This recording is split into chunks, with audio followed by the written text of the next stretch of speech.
Agora a gente vai apresentar para vocês o teorema impulso-momento linear. Então a gente agora vai finalmente definir o que é o momento linear, ou também chamado de quantidade de movimento, né? Esse aqui é o nome. Então, quantidade de movimento e momento linear são termos que são sinônimos, tá? Vai depender muito do livro-texto adotado. Normalmente no ensino médio se refere a quantidade de movimento, enquanto no superior se usa o termo momento linear, tá? Então, vamos lá, né? Como é que a gente vai definir ele? Como é que a gente vai estabelecer essa conexão dele com o impulso? Vamos iniciar a discussão aqui partindo da segunda lei de Newton, tá? Então, lembrando aqui, ó, força resultante é massa vezes aceleração resultante, tá? Essa aceleração resultante, né? A gente pegar aqui uma informação média, vamos pegar um caso que a aceleração é constante, ela pode ser descrita como sendo a variação da velocidade pela variação do tempo, certo? Lembrando aqui que é vetorial, tá? Então eu posso multiplicar esse intervalo de tempo pela força.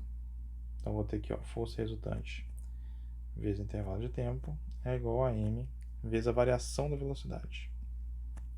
Esse termo aqui de cara você já sabe o que ele é. Ele representa o impulso. E observe que eu estou escrevendo ele como um vetor, tá? Apesar de a gente não ter dado esse destaque nos exemplos 1 e 2, o impulso ele é uma grandeza vetorial. Então, além do seu valor, além do seu módulo, ele também tem uma orientação, né? Um sentido e uma direção.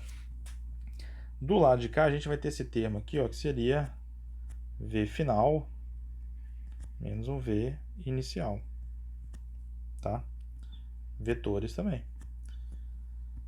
E aqui, distribuindo ali, né, multiplicando a massa, né, pelas respectivas velocidades, eu vou ter o seguinte: mvf menos mv i. E é esse termo aqui,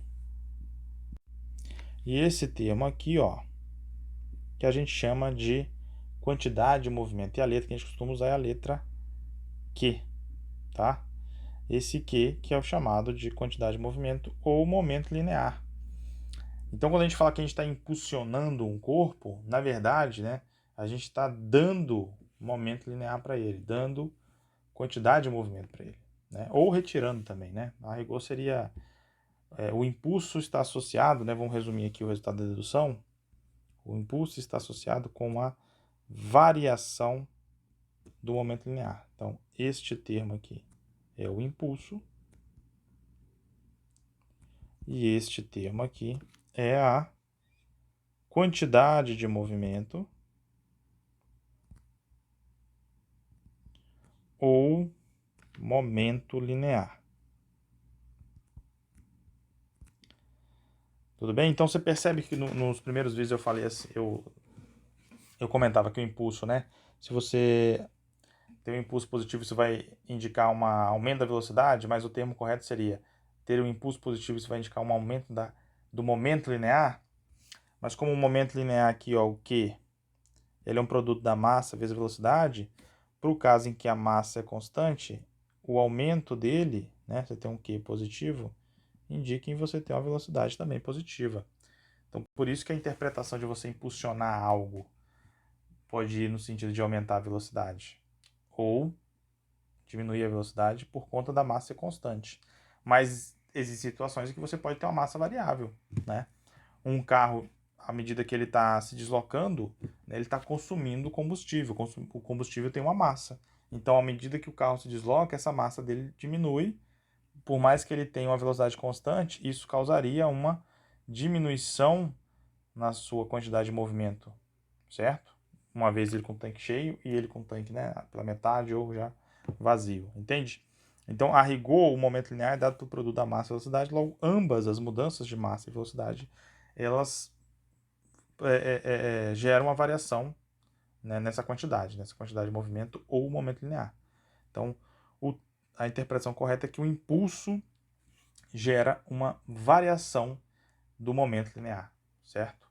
Para o caso em que a massa é constante, o impulso gera uma variação da velocidade. Tudo bem? Então, isso é extremamente relevante. A gente vai ver nos próximos exercícios por que é, né? Então, estou apresentando para vocês duas novas grandezas. Impulso, né? Impulsionar algo está associado a você mudar a sua velocidade, né? A rigor, mudar a sua quantidade de movimento. A quantidade de movimento é este produto, massa vezes velocidade. Então, você fala o seguinte: um corpo ele tem uma quantidade de movimento e essa quantidade de movimento ela pode aumentar, diminuir ou permanecer constante a depender do impulso que está sendo aplicado sobre o objeto, né? Lembrando que esse impulso, por sua vez, está associado a uma força, certo? Então, o que você tem que ter em mente agora é a conexão entre essas duas grandezas, né? Impulso gera variação da quantidade de movimento.